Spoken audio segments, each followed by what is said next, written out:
Hello दोस्तों, स्वागत है आप सभी का सूर्या पाठशाला पर। मैं आज आपके लिए एक नई वीडियो लेके आया हूं जिसमें मैं बात करूंगा उन अभ्यर्थियों के बारे में जो यूपीएससी की तैयारी कर रहे थे कई महीनों से, लेकिन अब उनकी मेहनत पर सारा पानी फिर गया। सरकार ने कुछ कैंडिडेट्स का जो एप्लीकेशन फॉर्म था वो रिजेक्ट कर दिया। क्या कारण है उसका, किस वजह से एप्लीकेशन फॉर्म रिजेक्ट हुए।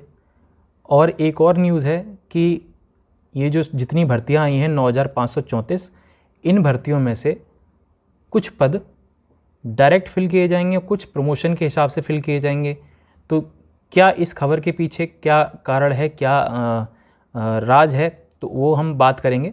ठीक है, तो इसलिए वीडियो को लास्ट तक पूरा देखना, पूरे डिटेल में बात करेंगे किन किन कैंडिडेट्स के एप्लीकेशन फॉर्म रिजेक्ट हुए, किस वजह से रिजेक्ट हुए, सारी बात करेंगे। चलिए शुरू करते हैं। देखिए, जो हमारा नोटिफिकेशन आया था वो तो आपको पता है फरवरी में आया था, बट उसके हिसाब से जो भर्तियां आई थी 9,534, उनकी लास्ट डेट अभी फॉर्म फिल हो रहे हैं और फॉर्म फिल होने की लास्ट डेट बढ़ा दी गई थी 30/5/2021। लेकिन कल एक नोटिस आया, उस नोटिस में लिखा हुआ था कि कुछ थोड़ी सी शर्त चेंज करी गई, ज़्यादा नहीं, और उसी के अकॉर्डिंग ये कैंडिडेट बाहर हो गए भर्ती से। कारण क्या है वो मैं शर्त आपको सिर्फ पढ़ के बता देता हूँ। सिर्फ टाइपिंग की मिस्टेक हुई थी नोटिफिकेशन में, इस वजह से वो लोग फॉर्म भर पाए थे, और अब टाइपिंग की मिस्टेक को सही किया गया तो ये लोग बाहर हो गए। क्या टाइप किया गया था पहले और क्या बाद में किया गया उसके बारे में बात कर लेते हैं। देखिए, पहले ये लिखा हुआ था कि अभ्यर्थी ने दिनांक 1/7/2021 को 21 वर्ष की आयु प्राप्त कर ली हो और 28 वर्ष से अधिक की आयु पूर्ण न की हो। दोस्तों ध्यान देना, पूर्ण न की हो। ठीक है, ये जो लाइन है ना, यही गलत हुई थी। अब अभी क्या इन्होंने कर दिया कि अभ्यर्थी ने 1/7/2021 को 21 वर्ष की आयु प्राप्त कर ली है और 28 वर्ष की आयु प्राप्त न की हो। ठीक है, प्राप्त ना की हो, पूर्ण ना की हो, दोनों में डिफरेंस है। ठीक है, अब इतनी तारीख को एक तो प्राप्त ना की हो और दूसरा हो गया पूर्ण ना की हो। तो जिन्होंने पूर्ण नहीं करी थी वो लोग क्या करें, उनका फॉर्म, वो एलिजिबल हो रहे थे, उन्होंने फॉर्म भर दिया। बाद में जब अपडेट किया गया तो उनकी एज ज़्यादा निकली 28 साल से। अब क्या किया सरकार ने उन 391 अभ्यर्थी ऐसे हैं जिनका फॉर्म जो है रिजेक्ट कर दिया, इस बिहाफ पे कि उनकी जो है एज ज़्यादा थी। ठीक है, और इसके लिए फिर उन्होंने, सरकार ने क्या बोला है वो आगे पढ़ देते हैं आपके लिए। उक्त के आलोक में परीक्षण करने पर पाया गया कि बोर्ड द्वारा जारी प्रथम विज्ञप्ति दिनांक 25/2/2021 के अनुसार अर्हता आयु के संबंध में 28 वर्ष की आयु पूर्ण न करने वाले आरक्षित श्रेणी तथा 33 वर्ष की आयु पूर्ण न करने वाले अनारक्षित श्रेणी के कुल 391 अभ्यर्थियों का आवेदन त्रुटिपूर्ण पाया गया है। ऐसी स्थिति में बोर्ड द्वारा विचारोपरांत उत्तर प्रदेश उप निरीक्षक और निरीक्षक सेवा नियमावली 2015 यथा संशोधित द्वितीय संशोधन, दूसरी बार संशोधन हुआ है इसमें, की छाया प्रति उक्त 391 अभ्यर्थियों के नामों की सूची संलग्न है। तो ये सूची उन्होंने आउट कर दी किन किन लोगों के फॉर्म रिजेक्ट हुए हैं। ये लिस्ट मैं अपने टेलीग्राम चैनल पर डाल दूंगा।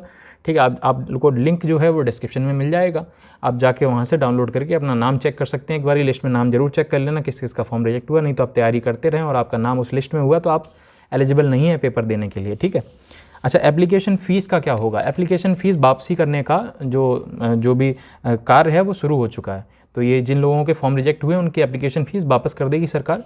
ठीक है, बाकी ये काफ़ी दुख की बात तो है, जो बच्चा पहले से तैयारी कर रहा है तो काफ़ी उसे दिक्कत हुई होगी। अब बात कर लेते हैं कि भर्ती जो है उसमें से कुछ पद, ऐसी बात चल रही थी कि उनमें से कुछ पद डायरेक्ट रिक्रूटमेंट द्वारा भरे जाएंगे और कुछ पद ऑलरेडी प्रमोट किए जाएंगे, प्रमोशन के द्वारा ऐसा ही बना दिए जाएंगे।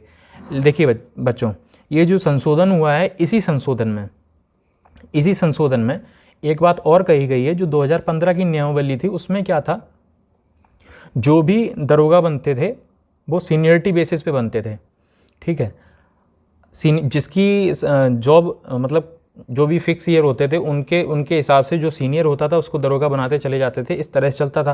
लेकिन अब क्या कर दिया कि 2/3 पद जो होंगे वो सीनियरिटी के बेस पे प्रमोट किए जाएंगे और 1/3 यानी कि 1/3 जो होगा वो डिपार्टमेंटल एग्ज़ाम के अकॉर्डिंग होगा।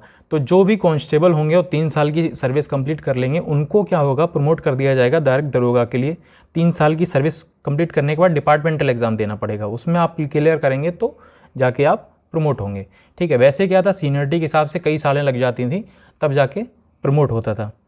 दूसरी बात, जो उप निरीक्षक हैं वो निरीक्षक बनाए जाएंगे, यानी कि जो सब इंस्पेक्टर उन्हें इंस्पेक्टर बनाने की नियमावली भी बदल दी गई है। उसमें भी क्या कर दिया गया, पहले 7 साल की सर्विस कंप्लीट होने के बाद प्रमोशन ऊपर से तो आ जाता था, लेकिन बैकग्राउंड से जब पीछे से भर्तियाँ आती थी तो सीनियरिटी के हिसाब से प्रमोशन दिया जाता था। लेकिन अब क्या है, अब उन्होंने कर दिया कि जितनी भी वैकेंसी ऊपर से आएंगी, जैसे 100 वैकेंसी अगर ऊपर से आती हैं इंस्पेक्टर पोस्ट के लिए और सब इंस्पेक्टर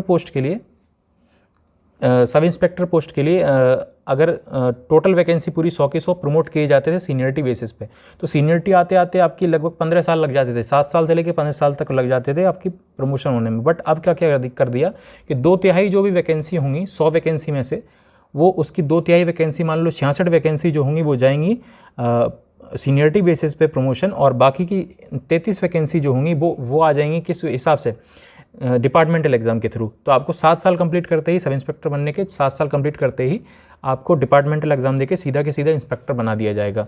और इस बारे में हम डिटेल में बात कर लेंगे किसी दूसरे वीडियो में, ये वीडियो थोड़ा लंबा हो जाएगा, इसलिए हम आपको थोड़ा ऊपर का समझा दिया। बाकी ये जो नियमावली है ये उन लोगों के लिए है जो ऑलरेडी भर्ती हैं और उनका प्रमोशन होना है, तो उस हिसाब से प्रमोशन का जो नियमावली इस नोटिफिकेशन के साथ संलग्न होकर आया, तो लोगों को कन्फ्यूज़न हो गया कि कहीं ये 9534 वाली भर्ती में ऐसे तो प्रमोशन नहीं दिया जा रहा डायरेक्ट, इसी भर्ती में से तो नहीं काट लिया जाएगा 2/3। नहीं, इस भर्ती में से कोई वैकेंसी नहीं कट रही, ये डायरेक्ट भर्ती है और ये डायरेक्ट ही भर्ती होगी। जितने भी कैंडिडेट की भर्ती निकली है पूरी की पूरी भर्ती ली जाएगी सब इंस्पेक्टर के तौर पर। हाँ, ये बाद में जब प्रमोट होंगे 7 साल बाद, तो इनमें से जो एलिजिबल होगा वो डिपार्टमेंटल एग्जाम देके 1/3 वैकेंसी के थ्रू डायरेक्ट इंस्पेक्टर जल्दी बन सकता है। मतलब आप अपने 7-8 साल बचा सकते हैं, ठीक है। 7-8 साल पहले आपको प्रमोशन मिल जाएगा, क्योंकि 15 साल पे अगर प्रमोशन मिलता है, 15 साल पे अगर प्रमोशन मिलता है तो उसकी जगह अब आपको ये फ़ायदा हो जाएगा कि प्रमोशन 7 साल पहले मिल जाएगा, यानी कि 7 साल कंप्लीट करने के बाद 8वें साल में लगभग आपको प्रमोशन मिल जाएगा अगर आप डिपार्टमेंटल क्लियर कर लेते हैं तो यही जानकारी देनी थी बच्चों, बहुत ज़रूरी जानकारी थी। कुछ बच्चों की किस्मत ख़राब है, उनके एप्लीकेशन फॉर्म रिजेक्ट हो गए, कोई नहीं, कोशिश करिए, मेहनत करिए, किसी और एग्ज़ाम में UPSSC की वैकेंसी आएगी अभी, लेखपाल वगैरह की, और भी जिन भर्तियों में आपकी एज आएगी उसमें आप तैयारी करें, उसमें आपका हो जाएगा। चलिए, धन्यवाद।